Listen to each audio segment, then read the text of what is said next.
how I got approved for Mounjaro, and I cannot wait to share with you. So if that's interesting to you, if you're on this GLP journey or you want to find out about getting approved, getting your insurance approved for Mounjaro, stay tuned. Okay, so my doctor, and I can't wait to tell y'all things that have been going on my visit. So great things. I will share soon. Hey guys, so this is my Mounjaro 2.5 milligrams. I got approved this April 20th. I'm taking my first shot. You see me struggling to figure out how to get the lock open because I did not read. So I got the lock open, I couldn't feel it, and bam. Look how quick I pulled that up. So I did not put it in long enough and I didn't hold it. I also started bleeding. So that's new because I never bled. You see me try to put it back on because I was like, wait, what happened? There was liquid in the tube, and I know I didn't get it all out, so I tried to figure that out. But next week I did a better job with the shots, so I'll show you that one also. So I don't even think I got a full dose this time. I guess that's the problem with the auto injections versus the vial, but it's all a learning curve. So I will see you guys next week. Stay tuned.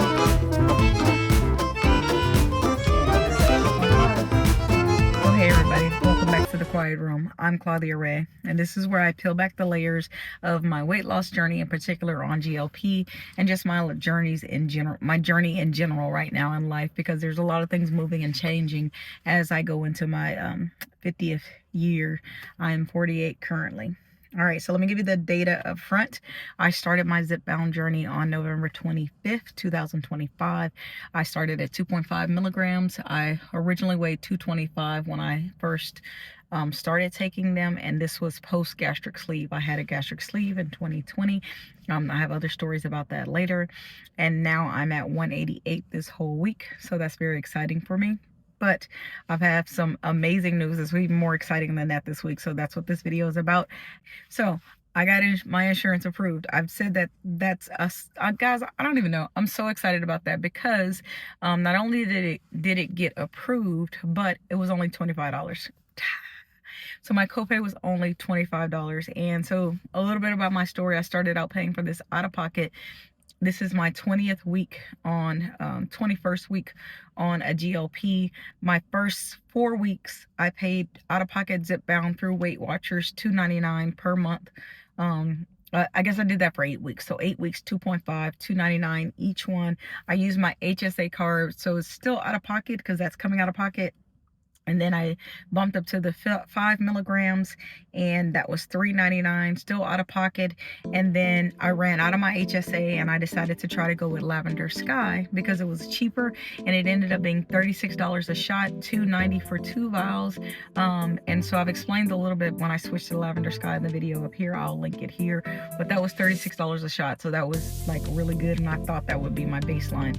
I knew I would be approved, or I hoped I would be approved for insurance, but you just never know how the story is going to go or what's going to happen. So I told you guys I would keep you updated, so this is that update video.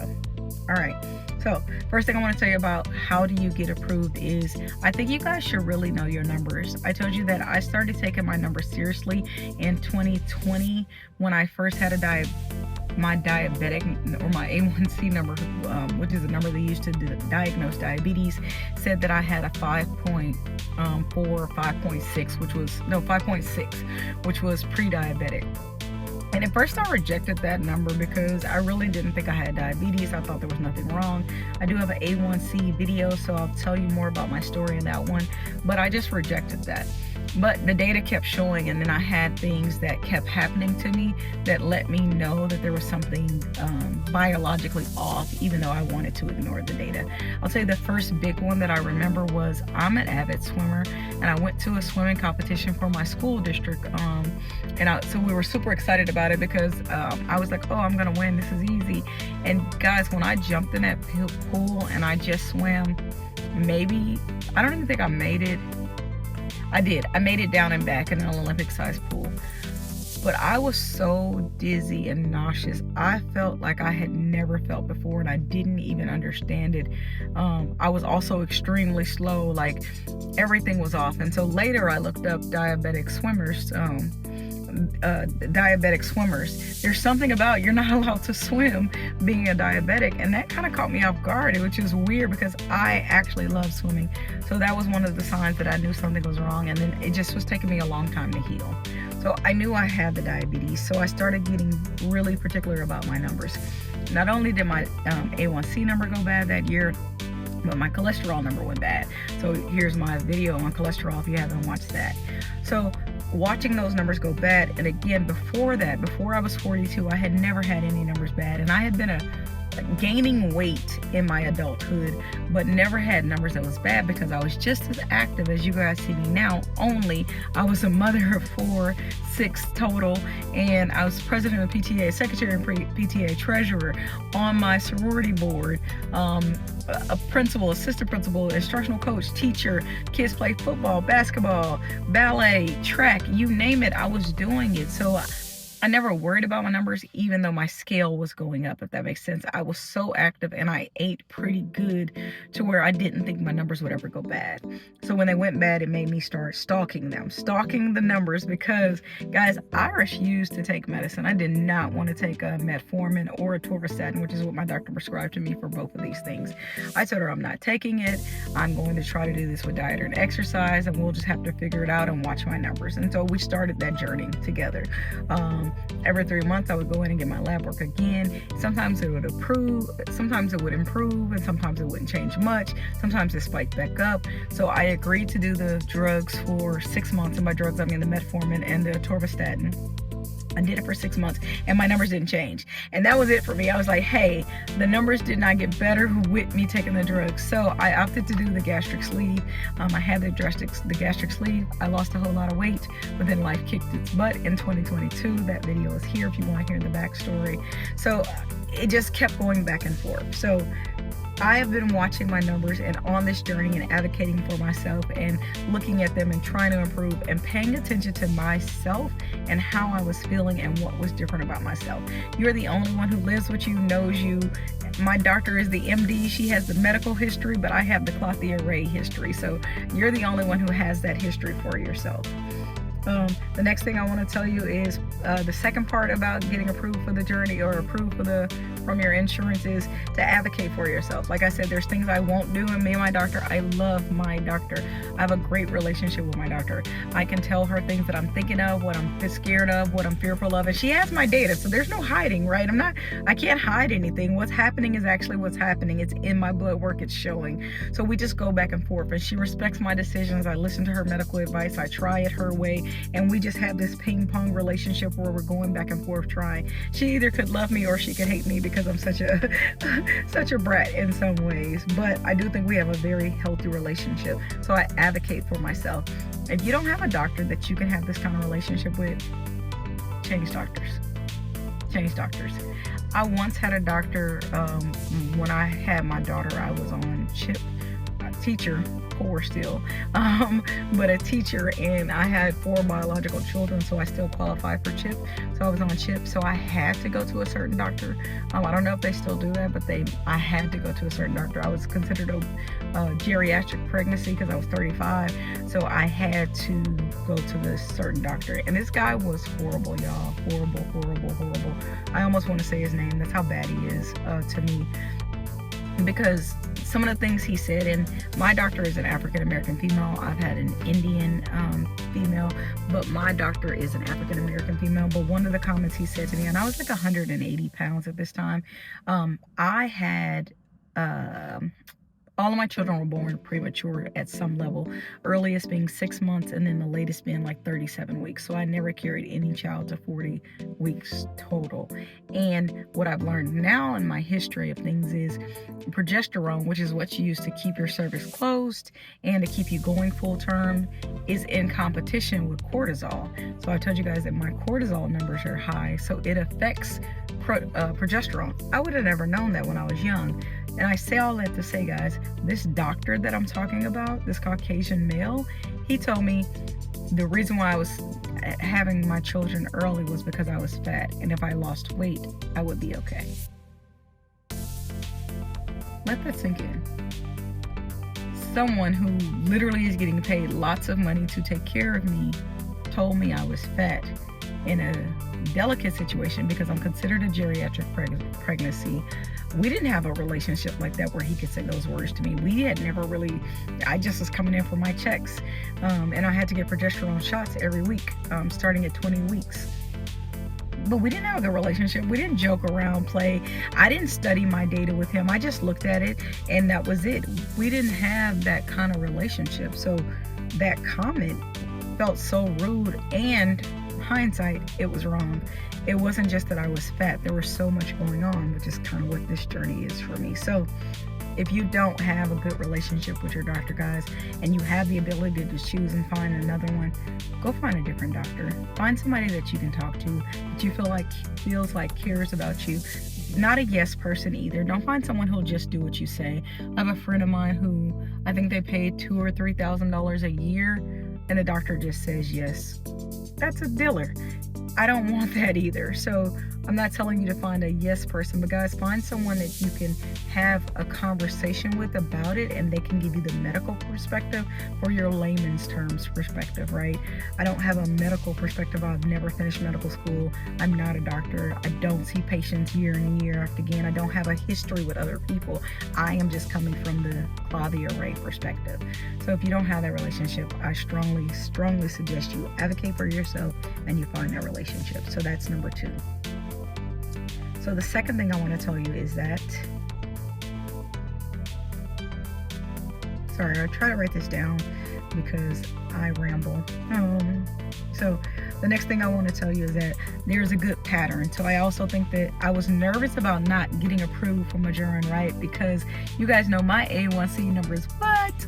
It's 5.4. So I was thinking that's not diabetic anymore. What if they don't approve me? But that's silly because my history shows the work, if that makes sense. So the data shows my pattern. If I think I started at 5.4, and I think the highest I got was like 6.4. And then it just kept bouncing back and forth, up and down. Honestly, just up and down. I've showed you guys my data in that A1C video, but now it's 5.4. So I was like, what if they don't approve me? Because I'm technically not even diabetic anymore. But they're looking at your history, right? Obviously, it's showing that this medicine has gotten me lower than I've been in the whole 6 years. So this medicine is helping me. I am doing diet and exercise too, and I think that shows up in my data also. But it's very important that you let your data speak for itself. Now, we could be in data in 2 different ranges, right? Mine has consistently gone down, and that's good. So that could be why I was approved, or that's one of the reasons I was approved. But let's say yours is the opposite. Let's say you have constantly struggled. That's also a reason to approve you, because you can use help, and there's other data that says this medicine works for this, so it can help. So that's the 3 things that I did to make sure that I got approved for Mounjaro. And then I know my doctor advocated for me also, and it was very simple. I am going to tell you also that my doctor, the other really good thing that came from this doctor, I had like 5 great moments at this doctor. My doctor was so excited, and so was I. I almost was like a kid in a candy store showing off my progress report. It was like, look, mommy, I got A's. So she was very proud of me, and I was very proud of my data also. And I started 2.5, so I got approved on April 20th, guys. You guys know I started insurance April 1st, went to my doctor blood work April 16th, had my life insurance blood work March 30th, and my updated blood work April 16th, and then saw my doctor on April 23rd, and I got approved for Mounjaro through Weight Watchers first on April 20th. I picked it up on April 28th. That's when it was sent to the, no, I took my shot, the first shot, 2.5, April 20th. And then April 28th, I took my second shot. But on the 23rd, when I went to my doctor, I told her they had bumped me back down to the 2.5 because I went that time without it. And she was like, no, what dose were you on? What was your highest dose? And so I told her it was 5 milligrams on Zepbound, 10.5 on Lavender Sky. So she was like, I'm not gonna put you on 7.5, but I'm gonna put you on 5 milligrams where you were.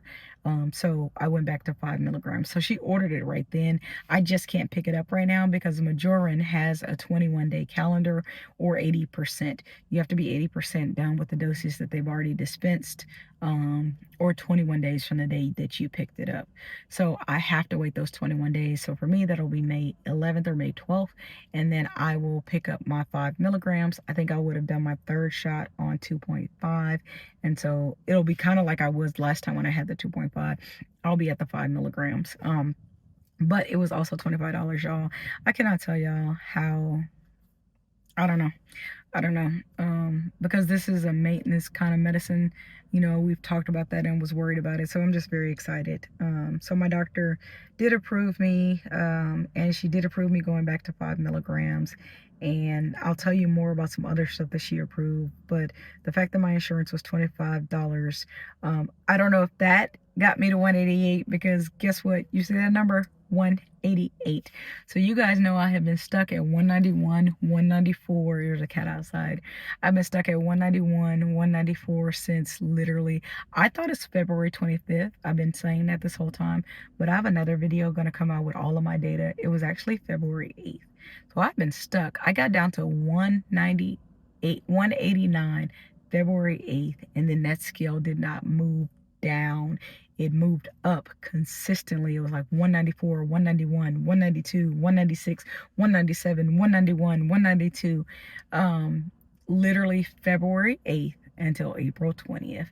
And this week, I have been at 188 all week, and it's bounced back and forth. It's still done its oscillation, but it's been like, first it was 188.9, then it was like 189, 188.6, 188.4, 188.1. So I'm still at 188. Hopefully next week I won't be, and I'm fine losing ounces like that, right? Because I'm not going to keep losing so big as I get closer to my main goal, which is 140. So basically I got like 48 pounds to go. And honestly, 40 could be too skinny. So we'll figure that out. But I just want to tell you guys, my stall is finally broken. The fact that it's a 2.5 milligram that finally broke my stall is crazy, but I have been very consistent. I told you guys I was going to meal prep for a while, so I have a video coming about that, because I did in fact go ahead and meal prep. So that video will be dropping soon. So thank you so much for watching The Quiet Room. This is 3 ways you can try to get your doctor to get you approved. 1, know your lab work. 2, make sure you advocate for yourself and you find a doctor who will let you advocate with them. And then be honest about the pattern that you have and let your doctor show that pattern. If you change doctors, send your records to them so that you get a full picture of who you are, not just little glimpses. So this is my attempt to help you get approved for Mounjaro. Hopefully this does something good for you. If you have any questions, you can always comment and comment, and subscribe, and leave your questions down below. I will answer with the best information that I have. Remember, I am not a medical professional. I am just a girl sharing her journey. So thank you so much for watching The Quiet Room, guys. I'll check you in the next one. Bye.